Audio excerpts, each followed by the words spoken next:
Bonjour, bonsoir, chers viewers, chères viewers et toute personne entre les deux et bienvenue dans cette vidéo Mes attentes dédiée à WWE Money in the Bank 2024. Oui, je l'ai fait avec mon accent anglais déplorable, désolé pour vos oreilles.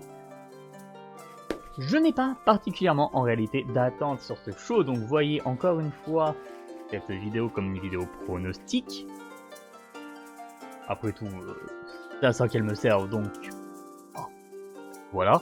On est toujours en condition du direct, c'est comme ça que je prends le plus de plaisir à enregistrer. C'est d'ailleurs pour ça que j'en suis à ma 3e prise. 3e. Non, il y a un truc qui a déconné à chaque fois. C'est réglé. Cette fois-ci, on gère. Je n'ai pas l'ordre des matchs, j'ai une idée des... Pas du tout. J'ai une idée de ce que j'aimerais voir. Bah voilà, j'ai une attente. J'ai une idée de ce que j'aimerais voir comme ordre de match. Et c'est ce que je vais vous présenter, en vrai tout simplement. En vrai, c'est l'ordre dans lequel ils sont postés sur Catch News. Ne nous mentons pas. Mais c'est un ordre qui me convient. Donc, je vais partir du principe que le show aura les matchs dans cet ordre-là. Sinon, ça casse un peu ce que je vais annoncer, donc... Bon, allez, ne tardons pas trop et lançons tout de suite le premier match, le Money in the Bank Ladder Match, LA Knight contre Drew McIntyre, contre Carmelo Hayes, contre Chad Gable, contre Jey Uso, contre Andrade. Ça en fait du monde à annoncer, hein. Compliqué. Donc, victoire de Jey Uso. Pourquoi donc? Parce que c'est censé être main event Jey Uso. Et je sais pas vous, mais moi en ce moment j'ai plutôt l'impression de voir mid-card Jey Uso. Et le Money in the Bank a pour vocation de pousser les catcheurs de mid-card en main event. Parce qu'en vrai, voilà, comme je l'ai dit depuis Backlash France, j'ai l'impression que Jey Uso c'est pas trop ça. C'est un très bon mid-carder, je dis pas. Mais, allez, petite mallette pour aller chercher un titre. Let's go, hein. Moi, je dis let's go. C'est qu'un avis personnel. Match suivant. Money in the Bank Ladder Match féminin. Io Sky contre Lyra Valkyria, contre Tiffany Stratton, contre Naomi, contre Zoe Stark, contre Chelsea Green. Je ne vais pas dire qui je vois gagner. Je vais vous dire qui je pourrais voir gagner et qui j'aimerais voir gagner. Et ensuite, je vous dirai qui je vois gagner. Je pourrais voir Tiffany Stratton gagner. Elle est extrêmement douée. Mais, je mets pas ma pièce sur elle pour l'instant. Je pourrais voir gagner Lyra Valkyria.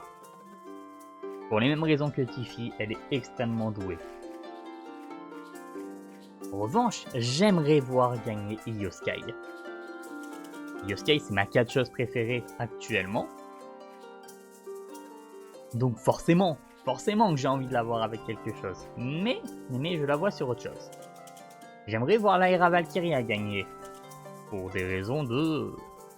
Ah bah je l'adore aussi, hein, en termes de coup de cœur récent dans le catch, que ce soit féminin ou masculin, Lyra se place relativement haut. Très haut. Mais c'est pas ce que je vois. Tiffany Stratton, je la vois gagner le match qui l'a rendu populaire dans le main roster. Je la vois gagner le Chamber. Je la vois gagner l'Elimination Chamber. Lyra Valkyria, quant à elle, je la verrais bien en gagnante du Rumble. Du Royal Rumble. Elle a ce qu'il faut pour. Et Io Sky, je sais pas pourquoi, c'est une intuition. Je le sens nulle part, petite intuition comme ça. Je la vois bien gagner... Bah je la vois rien gagner du tout, puisque je la vois feuder avec Damage Control. Me demandez pas d'où je sors ça, vraiment je ne sais pas. Juste je la vois partir en feud contre le reste de Damage Control. Je sais pas, il faut un truc. peut-être une intervention de damage control pour essayer de la faire gagner Money in the Bank, mais qui au contraire la fait perdre. Ah, il y a un truc. Bon, alors du coup, la question c'est qui je vois gagner. Il reste Naomi, il reste Zoe Stark et il reste Chelsea Green. Le Money in the Bank, pardon. J'essaie de le faire à l'anglaise, mais j'y arrive pas. Hein. Et bon courage pour vos oreilles. Hein. C'est un match qui récompense l'opportunisme. Parmi ces trois-là, laquelle est plus opportuniste et laquelle est la plus opportuniste? Cette phrase est dure à dire. Laquelle est qualifiée en faisant preuve d'opportunisme? C'est Chelsea Green.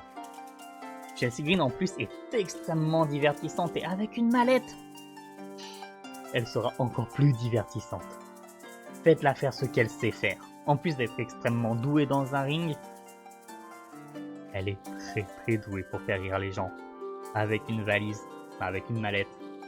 Let's go. Juste Chelsea Green. Match suivant. Au WWE World Heavyweight Championship Singles Match. Je sais pas pourquoi je l'ai dit en entier. Donc le match pour le World Heavyweight Championship. Damian Priest contre Seth Rollins. Victoire de Damian Priest. Oh, j'ai oublié pour le leader match masculin. Retour sur le leader match masculin. Poum.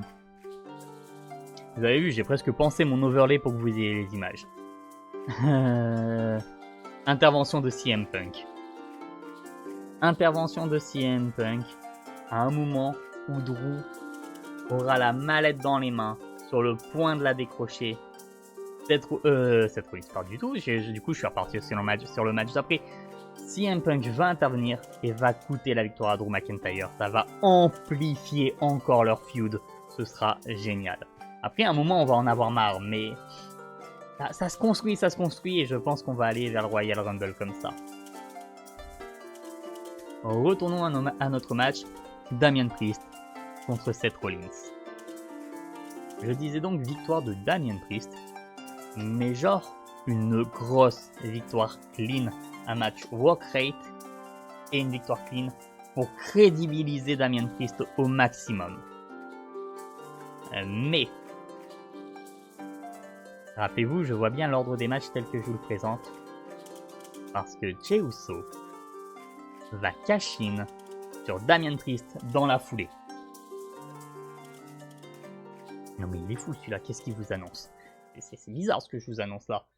Mais, ça donnerait du grain à moudre pour Finn Balor, qui pourrait ensuite dire « Eh, tu as refusé notre aide, tu as perdu ton titre. Nous avons accepté l'aide de Liv Morgan, nous avons profité de l'aide de Liv Morgan, et moi et JD, on est champion par équipe. Nous sommes champions, tu n'es plus champion. » Et à partir de là, face down de Damian Priest, et sa feud contre Balor jusqu'à on ne sait pas quand, mais let's go. J'annonce, c'est ce que j'ai envie de voir, du coup c'est mon attente. Voilà. Prochain match. Sami Zayn contre Bron Breakker. Je vois une victoire de Sami Zayn parce qu'on sera à Toronto, le Canada, le Québec c'est proche. Et en vrai j'ai pas grand chose à dire sur ce match. Je pense que c'est encore trop tôt pour donner un titre à Bron Breakker. Je pense qu'il faut continuer à faire monter sa colère entre guillemets. Je pense qu'il faut continuer à le build comme ça un petit moment. Et ensuite il pourra gagner un titre. Mais là, trop tôt, beaucoup trop tôt. Même si j'aurais bien vu... Ouais mais Gunther il va aller chercher un titre principal, donc même pas. Donc non, juste Sami Zayn conserve encore un petit moment. Et je vais pas en dire plus parce que j'ai pas grand chose à dire. Et ensuite, le main event de la soirée. Le 6-man tag team match. Kevin Owens et Randy Orton et Cody Rhodes contre la Bloodline. Je dirais même la Bloodline 2.0. Je vois une victoire de la Bloodline. Faut les construire un peu plus fort que ce qu'ils sont construits actuellement. Ils sont forts, hein, mais ça manque d'un truc. Et je pense qu'il faut les rendre dangereux. Pas seulement forts, dangereux. C'est le genre de match où je verrais bien Cody et Kevin finir en sang. Hunter l'a dit. Maintenant, il peut y avoir du sang, mais il faut que le sang raconte quelque chose. Si deux catcheurs qui ont l'habitude de saigner, pour Randy, je ne sais pas trop, mais il a déjà montré qu'il savait se donner. Si les trois finissent en sang, ce serait top. Mais Kevin et Cody sont habitués à saigner. Si on peut montrer la violence de la Bloodline comme ça, moi je prends. Et je pense qu'après le match, la Bloodline va s'acharner sur le trio Kevin, Randy, Cody, sur le trio RKC, Randy, Kevin, Cody. Ça fait un bon nom d'équipe ça, RKC pour le coup. KO, RKC. Ok, d'accord, je pars loin. Donc la Bloodline va s'acharner sur eux. Avant d'en arriver là, d'ailleurs, la Bloodline a 4 membres, ils seront 3 dans l'équipe de Cody. Je pense que sur le ring, côté Bloodline, on aura Solo Sikoa, Tama Tonga et Jacob Fatu. Et sur le côté, on aura Tonga Loa. Et je pense que du côté de l'équipe Cody, Paul Heyman sera sur le bord du ring. Et donc là, j'arrive à la fin du match. La Bloodline s'acharne sur le trio et commence à s'en prendre à Paul Heyman. Et d'un coup retentit la musique de Roman Reigns. Roman Reigns arrive et fait le save de Paul Heyman et du trio RKC. Et là, on construit le futur, on construit le Bloodline versus Bloodline, que beaucoup attendent, mais je pense que ce sera pas le pinacle du truc. Je pense qu'il y aura une autre étape entre temps, qu'il y aura un autre truc après. Je pense que Roman Reigns va devoir s'unir avec sa némésis au sein de WWE, Cody Rhodes. Et je pense qu'on va partir sur un team-up Roman-Cody pendant un temps. Je sais pas d'où je sors ça, je sais pas pourquoi, mais c'est un truc qui m'excite, c'est un truc que j'attends. C'est une de mes attentes, voilà. Donc, je vous la donne. On part un peu plus loin que Money in the Bank, du coup.